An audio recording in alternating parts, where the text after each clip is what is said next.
Awesome. As long as it Okay. hasn't been boring. Yeah, I know. We're now live on Facebook. Oh, wonderful. It's 12 noon there or about here in the East Coast. It's Carm Capriato. It's Town Hall Academy number 147. Very interesting and important topic we're going to talk about today. And it is we're going to talk about overcoming debt. I've got a few things to say about that in a moment, but I want to give a high five out to our sponsors of the Town Hall Academy, Shopware. You know, it's probably time to transfer your shop with the only management system that will give you more profit and more time. Think about that. More profit, more time. Well, find out how shops using Shopware are driving up their profit with more efficient staff and happier customers. Visit shop-ware.com. And why? Oh, why? Purchase a Jasper quality remanufactured product. It nets down to the fact that it's all about their people. You know, a Jasper associate is dedicated to high quality customer service, committed to excellence, professional, and they've got pride of ownership as part of a 100% associate owned company. And if you get a chance to visit the Jasper plant, please do. Hey, we're here talking about overcoming debt. And, you know, I have been on a soapbox lately about struggling shops and how are we going to help shops in our world. And some of them have a little weight on top of their shoulders, and that may be that they owe some money. And every once in a while I get up and I say, you know, have you cashed a paycheck in the last 3 to 4 weeks because you want your team members to get theirs not to bounce, maybe not yours? Are you on credit hold with your suppliers? How's the rent? Are you worried that you may get a notice because you haven't paid the rent in a while? And what about sales tax and quarterly state and federal filings that you owe? And what about the fact that you've got money just loosely laying around in the checkbook, forgetting where it's owed to, and you end up spending some of it, and that gets you in trouble? So we're here to talk about that. And with me is Kim Walker from Shop Marketing Pros and a former shop owner who's got her own great story to tell. AJ Nealey from Nealey's Auto Service in Edgewater, Maryland. And I'm looking for my third and final, and we don't have him here yet. But if Tom Lambert does show up, we'll make sure we bring him on. And he's got a great, great story to tell, too. But look at one of the things that I know, AJ, is you got to ask yourself, how the heck did you get into debt to start with? Right. Yeah. So that's question number one. Why'd you get into debt? Is there a profitability issue? Is there no vision, clear vision? Is there no one holding you accountable? So yeah, do you have a good hold on the finances and the numbers of your business? So going back to that question, why are you in debt in the first place? Like if I'm just going to look at my own story, when I kind of moved into this new location 3 years ago and went from 1 bay to 9 bays. It was an overnight thing. So I had the vision, and that was the motivation. And then as the symptom of that, or the after effect, was getting into debt. So I've maxed out every credit card. I mean, everything you can think of. If there's another reason that you're in debt, that's a fundamental issue, like not paying your taxes, not being able to pay your employees.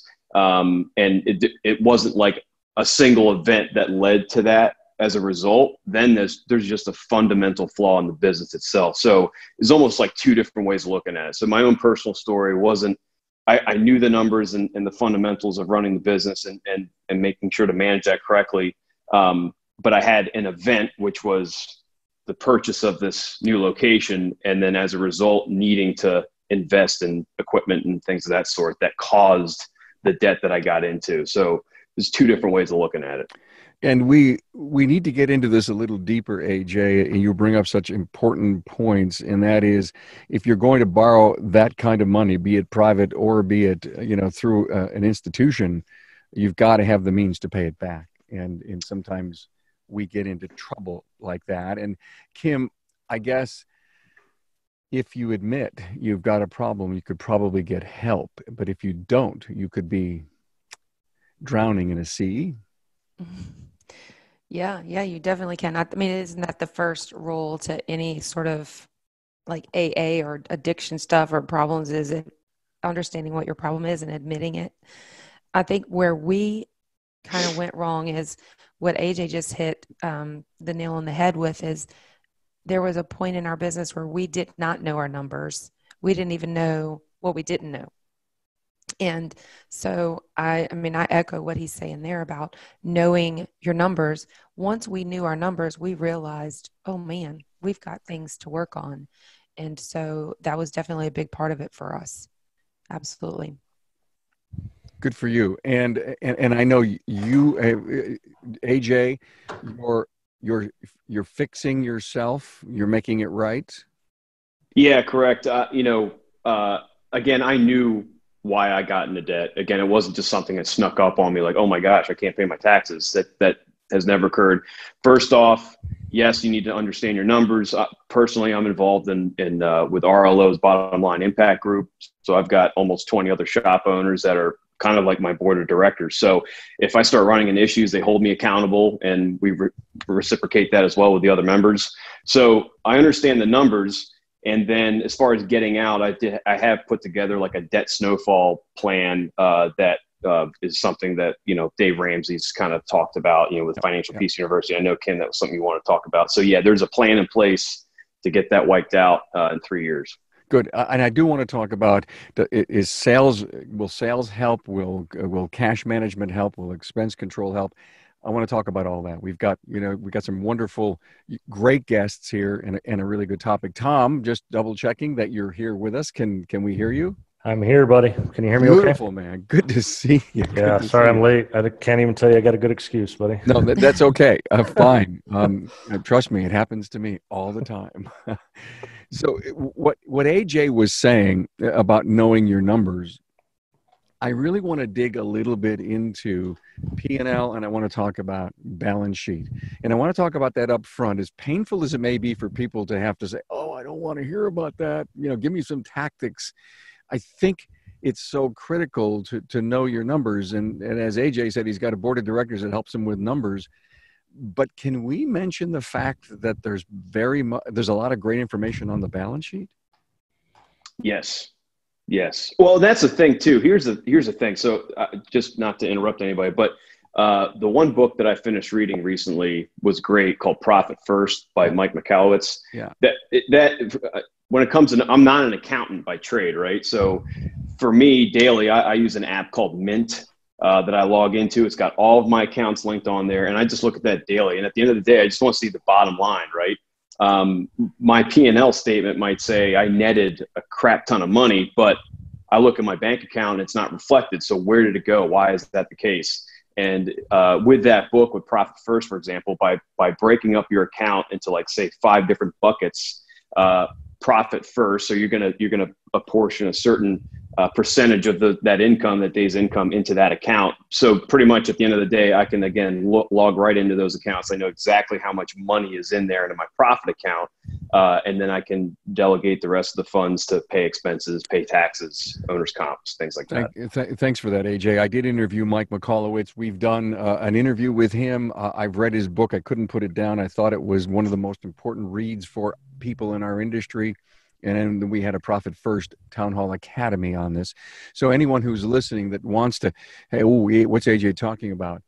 The podcast can bring you great resources, and the book appears on our books page on the website. Now, Tom, let's talk about the balance sheet. Can you give us some guidance and some pointers?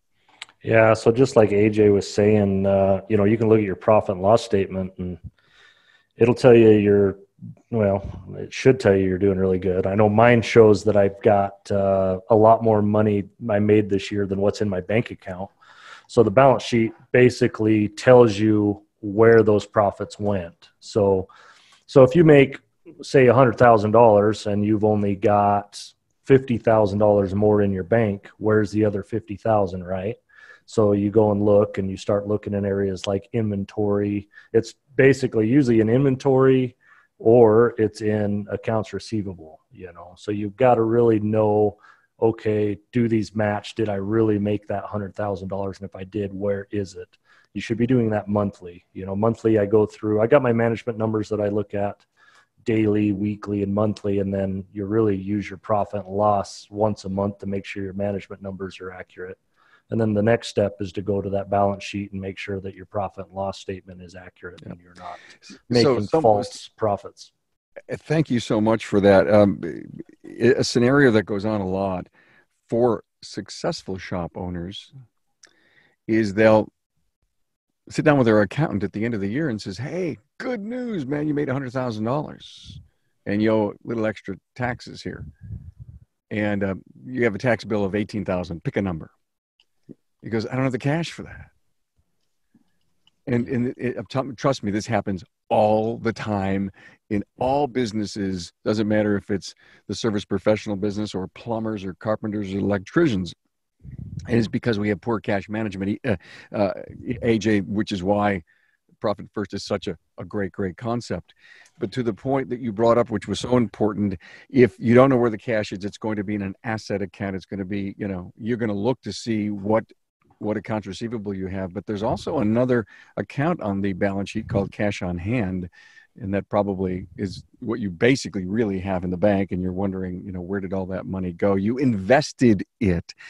But the other part of the balance sheet that's so important is to see the payable side, the short and the long-term loans or debit that you have. And if you're crazy enough to get a line of credit with the bank because you owe that back, and sometimes they let you just pay interest, all of that stuff, it weighs on you as to, it really shows the debt that you're in. And have you three seriously taken a look at the balance sheet and back in the day when you guys were struggling? And Tom, you've got an interesting story about buying your dad out, and he had a lot of debt. We want to hear on how you recovered. The weight of that debt helped you become better financial statement manager? Oh, for sure. I definitely, it hasn't been that long since I was figuring out how to pay payroll the day before payroll, because, you know what I mean? We were showing we were making money, but same thing, showing I make all this money, but it wasn't in my bank account, where is it? So yeah, all that debt that we had to overcome and those struggles, I will never go back to that, So I know my financials inside and out, front to back. That's what I spend most of my time doing, just because I refuse to ever go back to the old ways of flying by the seat of my pants like most of us shop owners began our career doing. You went on record to say that you had $300,000 worth of debt. You told me that. Yeah. And what did it feel like to have to climb out of that hole? Well, you'll notice there's some good shiny spots right here. I haven't even hit 40 yet, and there's some stuff missing up there. There's kind of some wisdom down here in this beard that we got, But no, to climb out of the debt felt good, but to have that debt just felt unsurmountable. It was just, so the problem was we had that debt and we got on payment plans to repay that debt. So then we would slowly pick away at that debt, slowly but surely. But the problem is all the years that we had been racking up that debt, we had already written off those losses. So as I'm paying off, so say I have a good year and I pay down $100,000 of that debt, I take all my income, I pay down that debt. Then when tax comes along, I made $100,000 that I don't have. I've already expensed that debt. So it was just never ending. So it was just like I would pay off this tax debt and rack up this tax debt. So it just always... It just did this. It just shuffled along. It never went away until I finally, I had to go big. I had to go borrow money to pay off all that debt and in order to be able to qualify for a loan. Luckily, my dad and I were business partners at that point in a couple of properties that I had equity in, but I couldn't access that equity because we had tax liens. Nobody's going to lend money to you if you got tax liens, especially attached to the properties that I'm trying to borrow money against. So I had to get with a hard money lender. I wouldn't advise necessarily doing it. I pulled it off, but I had to get with a hard money lender to lend me that money to pay off the tax debt. And then I had to go to my credit union once that tax debt was gone, pull equity out of the building to pay off the hard money lender. And then everything was manageable from there on out. But there was definitely some scary times going through that transition. So. What I'm hearing from Tom in the reflections of what he just said is he was determined.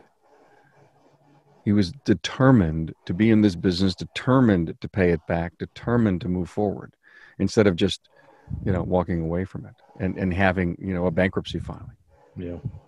Yeah. And Yeah. honestly, I had thought about that too, but it just didn't sit right with me, and it would have affected my team a lot. And I couldn't bring myself to go and tell them I was going down that road. So we pulled up, we did it, we pulled it off. And obviously I did a ton of research and stuff before we started pulling the trigger on those things.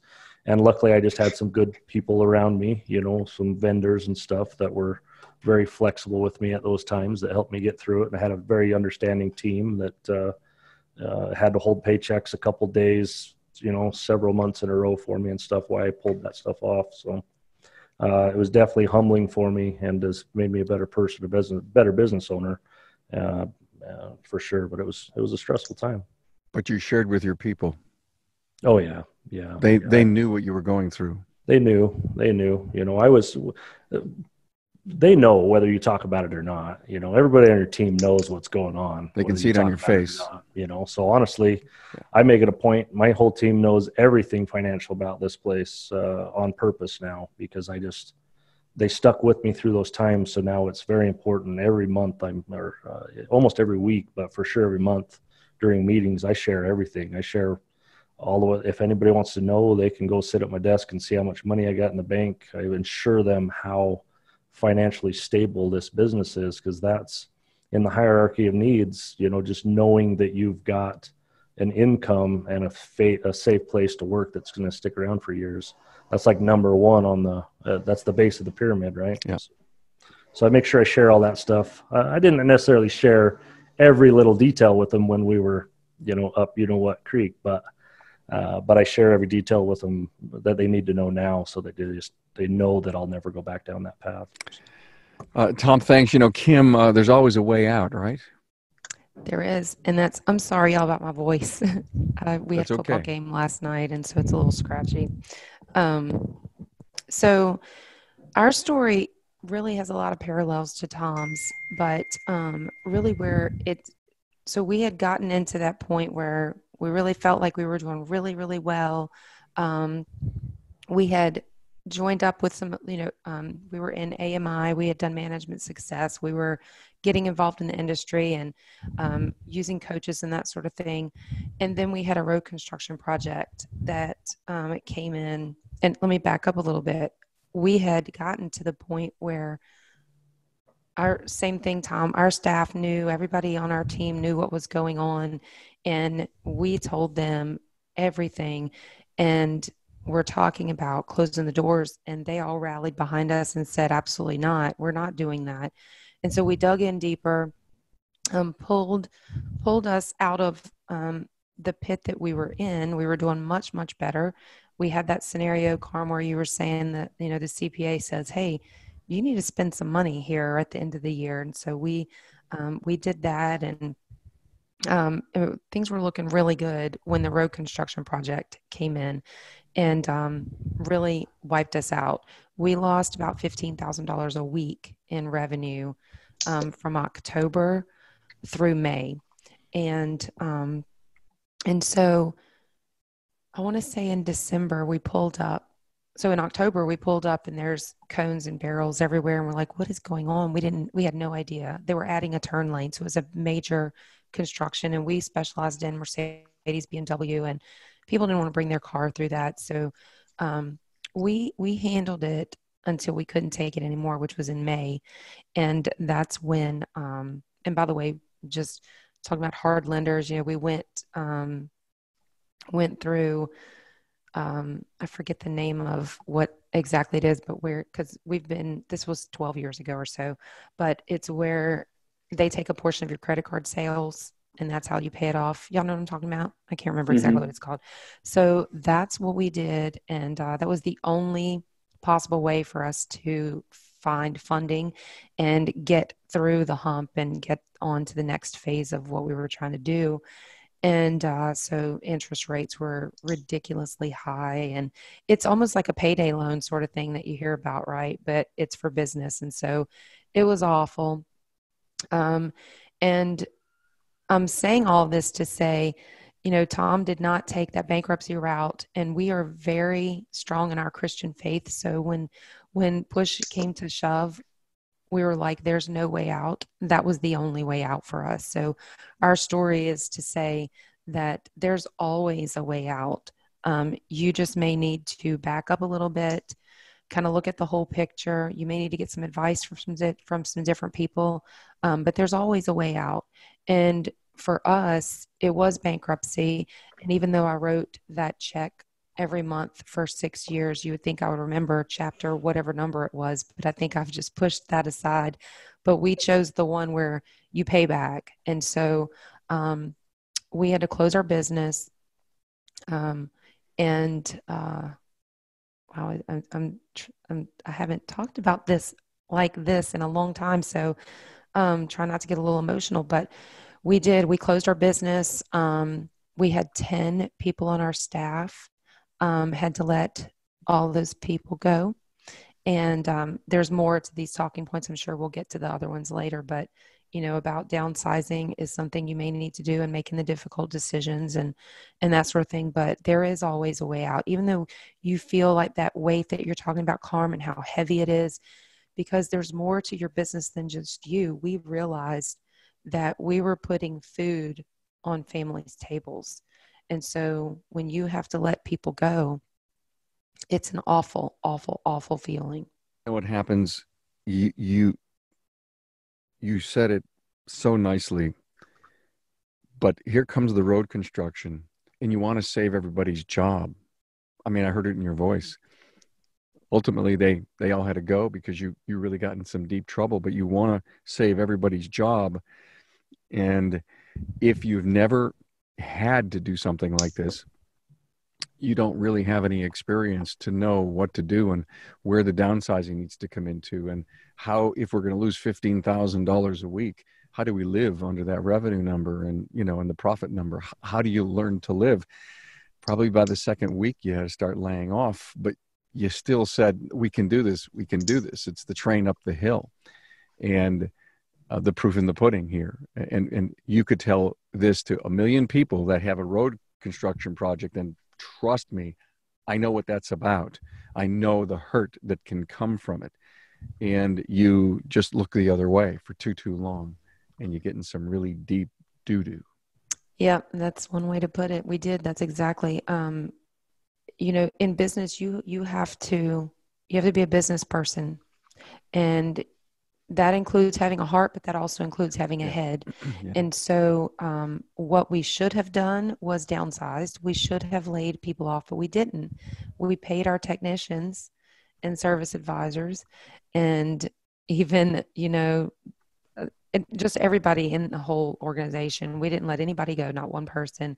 And that's where we went wrong. We didn't pay taxes. We paid our staff. And so that's building up until, as the government can do, they say, well, wait a minute, you owe us that. Let me put my hand in your account and take it out. And so that happened twice, just so happened to be right around the time of payday. And so, we had some really hard times. Thank you for being so transparent and forthcoming. Hey, give your customers and staff the end-to-end digital experience that they deserve. It's time to upgrade your management system to Shopware. Get more profit in less time. Find out how you can get free live demonstration and a shop review and testimonials at shop-ware.com. More time and more profits. And here's another reason to choose Jasper. It's their commitment to continuous improvement. Their investment in research and development, product updates, and remanufacturing processes means Jasper provides the perfect product at jasperengines.com. AJ, Kim brings up such an important event that happened in her life. If she sat down and started to do some forecasting and good, better, best scenarios, could that have helped? And can you give us some advice on that? Well, first off, Kim, that's first I've heard that story, and that's like just heartbreaking. I couldn't imagine going through that. And so we talk about events that can get you into some serious debt. there are also different types of events, those that are of your cause, and then there are those that are completely out of your control. And that's an event that is completely out of your control. And that's the hardest to predict, and building burning down, things of that sort that you need to be prepared for. So we're talking about getting out of debt, but also I want to make the point too, that to plan for those unexpected events, insurance, right? There's business disruption insurance out there that can kind of help alleviate the pain of something like that, that's unpredictable and something that's out of your control. Going forecasting is concerned, certainly that definitely helps. It's something that we do in our group every year. Right around this time, we're going to start putting numbers together for the following year to understand our good, better, best scenario. And of course, incorporating with that, so you have what you definitely foresee as a real possibility, and then of course throwing out the stretch goals as well. So we put a good, better, best for this year, and we're in the middle. We're going to hit our best scenario, so we're really happy about that. And but by doing that and looking at historical numbers, you're going to understand where you're going to be. If there's expansion that's going to be going on in the upcoming year, you're going to be adding a technician or a bay, so you're going to understand that there's a possibility for additional growth in there. The forecasting and the budgeting helps. And also as a result, if you know what if we're going to go back to that P&L sheet and look at what that net profit is, we know exactly what we can apportion that net profit as far as what we should be putting away for our bucket of tax, what should we be putting away for owner's compensation, operating expenses, all those different buckets that we're talking about. So the forecasting is mission critical. Now, there's just a couple notes I had here that I wrote during the other conversations here. But, again, we talk about that board of directors to have around you. Everyone, those that have run, I've run into this situation too, like we were talking about, where you say you made this amount of money and then like November hits and all of a sudden, I got to owe this much to the government. Those that should be at your table as far as board of directors, number one, man, get a good CPA. I mean, that is mission critical. And you don't talk to them at this time of the year every year. You need to be talking with them quarterly on a regular basis to see where you're at, see where your numbers are, making sure you're apportioning the correct amount of funds away into an account that you don't touch. So when it comes time to the end of the year, there's no need to do unnecessary capital expenses and buying equipment just to drive that liability down. There shouldn't be a need for that. It should all be planned. So at the seat should definitely be a CPA, definitely a financial advisor, lawyer, a great insurance guy. All these should be there and in place that you trust, that you can tap on and these should be people. They shouldn't be a online source somewhere. These should be individual people you can sit down with so you can properly plan for these things. So these unexpected, whether tax liabilities or events, they don't hurt as much. And if we follow kind of like what Dave Ramsey's baby steps is, step one, emergency fund, get some cash thrown in an account. Step two, start driving down that debt. And then step three, and we talk about the short-term debt, like your credit cards and things like that. Step three, start throwing, get that 3 to 6 months of expenses also thrown away and often into account. So if something unexpected does happen, you've got a cash reserve that you can just pull from, you're ready to go, and then continue on down the line to the longer term notes to pay down.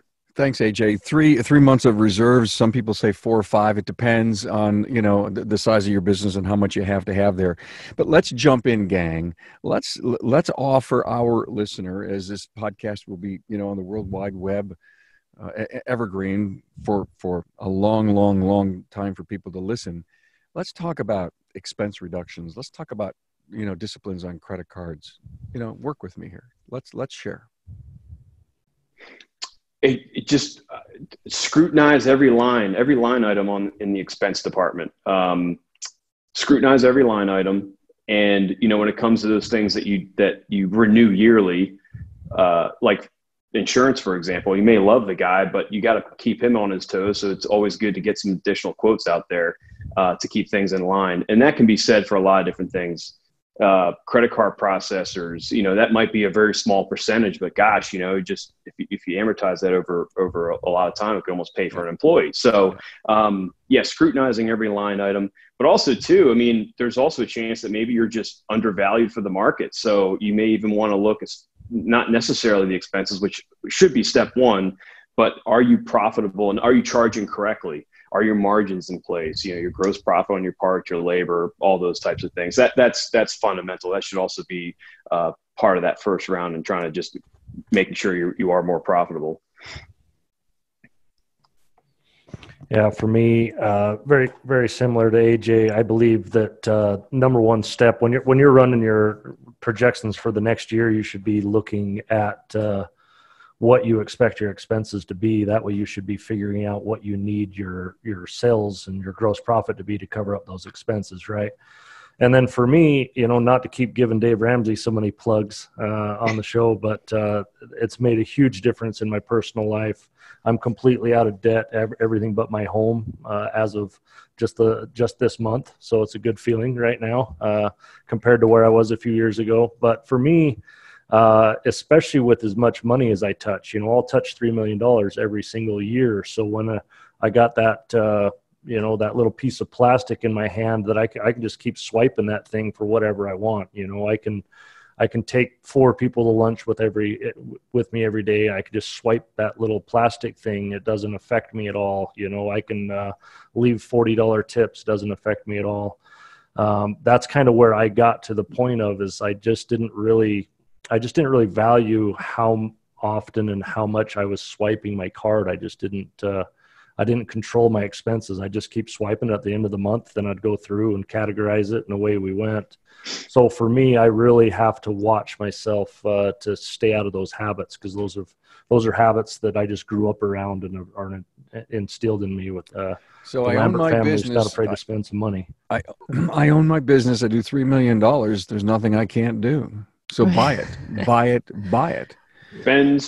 Spend. Yeah, that's what we always say. Yeah. Unfortunately, you see it. I've helped some other shop owners kind of get back to being profitable and stuff. And usually 3 months into being profitable, they're usually doing a little shopping, and it's hard. It's just a bad habit, But for me, I just have to look at I do the Dave Ramsey budget, even with my shop. I break up all my categories and say, I've got this much I can spend in these categories.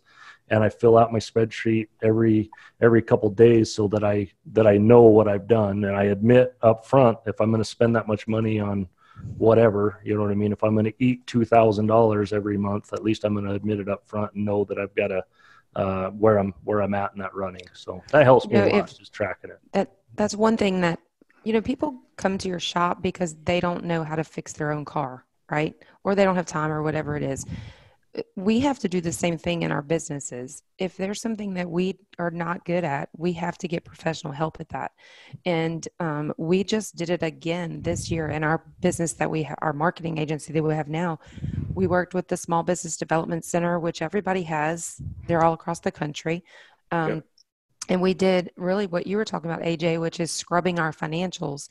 And the amount of money that we found that was going to waste, even though, right, we'd already been down, we're still doing the whole Dave Ramsey thing. We thought we knew our numbers, but until we sat down and looked at it on paper and went, like you said, line by line, we're like, oh my gosh, I forgot about that subscription that we had. I forgot that that's automatically coming out every quarter, so on and so forth. And so the amount that we freed up was pretty incredible. And that's one thing that I think a lot of people forget to do is to literally sit down and look, like you were saying, Tom, on a personal level, but also in your business as well. Mm-hmm. And who else has access to your cards? We have our vice president has a card. And so while he always checks with us on anything, the thing is, everybody that's having access to your account, you need to look and see what's really coming out of that. Where is it going, categorizing it, making sure that you're being a good steward of what you have. Yep. Well, I love this. I love the word scrub. And, AJ, to your point earlier about profit first, what a way to scrub your costs. Because if you follow the profit first methodology, then you have this one account left. It's kind of, if you will, the general fund after you've allocated everything. And you got to run your business out of that number. So if it's heat and it's light and it's uniform and it's lunches and whatever, and all of a sudden you run out of money in that account, then let's go back to the fact that, labor rates, sales, no doubt, can help. And they're a tactic, and a very important tactic. Are we marketing our business the right way? And so it's here it is. You've got sales with a margin, and then you pay bills out of that gross margin dollar number. And in the profit first scenario, that's the general fund, because everything's out of it. That's the biggest problem, is if someone was looking at their bank account every day they signed on and they saw the money in the bank. Okay, I can spend that money. Tom, swipe, buy. And what happens is it just takes a year of total lack of discipline, and you're in deep trouble. Wow. Hey, listen, I want to go around for a final comment. I know we probably need to do this again. We probably need to come, now that we've kind of, if you will, established, if you will, the big picture of overcoming debt. Maybe you guys would come back and we could do some tactics, individual, exactly what we did and how we did it and what you need to do. That would be so cool to be able to do that. Now, here's another reason to choose Jasper. It's their commitment to continuous improvement. Their investment in research and development and product updates and remanufacturing processes means Jasper provides the perfect product. Go to jasperengines.com and give your customer and staff the end-to-end digital experience that they deserve. It's time to upgrade your management system to Shopware. Get more profit in less time. Find out. Get a free live demonstration and review shop owner testimonials at shop-ware.com. Hey, thank you. Tough for you to talk about. I appreciate your honesty and transparency. And let's figure out, a whole group of tactics and do a part 2, if you would. I'd love to have you all back. I think you really nailed it. Let's go around the room. Kim, I'll start with you and I'll end with Tom. Any final words to help our people who are struggling in our industry? Yeah, so 2 quick things. One is, don't be ashamed of your story. We lived with that for a long time. We went in bankruptcy, we closed our business, 10 people lost their jobs, even though another time I'll explain they didn't, but I'll leave that little cliffhanger there. But just don't be ashamed of your story. God gave me that story, and it's the one for me to tell, to inspire, and to help somebody else. And then lastly, just don't forget to make the hard decisions. When you're faced you're up against a wall, you're backed into a corner, sometimes the best decision is the hardest one to make. Wow. Excellent. AJ. Yeah. So, anyone that is currently in debt, people have probably heard the phrase of how to eat an elephant, one bite at a time. Right. But also too, it can be really daunting, and much like Tom, like you were saying, as far as like with the Ramsey debt snowfall plan, it's trickled down, right? You personally have to be an advocate to that type of lifestyle and be performing that on a personal level before you can really and make those lifestyle changes and those change those types of habits that you used to have on a personal level if you ever want to try to incorporate this in the business. So it starts with you, look in the mirror, make it happen. But making sure too that, again, it can be really daunting, but if you've got a plan written down and you have others that have surrounded you, again, that board of directors that you have that can hold you accountable to that, that goes a long way. Just like going to the gym, it's hard to do it just with willpower alone. You've got to have others in your court and in your corner to see it through. And I will say lastly too, at the end of the day, you want to be like a Rockefeller, not a Vanderbilt. Rockefeller's wealth continues to this day. The Vanderbilts lost all their money within a generation or two, and they both amassed almost the same amount of money. So long-term strategies to stay profitable, keep the wealth, and have that be your legacy planning towards the future. Thank you, AJ Rockefeller Nealey. Appreciate that. Good lesson, man. Thank you. Yeah. Tom, I'll give you the last word. Oh, shoot. So for all the shop owners out there listening, shop owners are, I've been in a lot of shops lately. It's kind of been a passion of mine over the past few years, trying to help out, pay it forward. Shop owners are the nicest dang people you'll ever meet. And they sometimes forget to be nice to themselves. Not sometimes, most of the time. So that would be my advice is shop owners out there, make sure everybody's winning, including yourself. Quit pricing yourself in a way that lets your customer win and not let your team and yourself win. And then the other thing too is the reason why I got into so much trouble I got is my dad and I were too busy working in our business and never took the time to take a step back and work on it. So whatever you think is a fire right now isn't probably a fire. Get out of your shop, get in your office, do some projections and some planning, and write down some goals. And I promise you, if you put some work in and put some thought into it, it'll all work out in the end. Wow. Great words. Thank you, Kim Walker, Shop Marketing Pros, former shop owner with a great story. AJ Nealey from Nealey's Auto Service, Edgewater, Maryland. And thank you for your great advice and wisdom, AJ. And Tom Lambert, owner of Shadetree Automotive, who's paying it forward every day. Thanks for being here. Appreciate it. Have a great weekend. Thank you, Carm. Thank you. Bye, y'all. See you Have a guys. good weekend. Happy Thanksgiving. Bye. You too.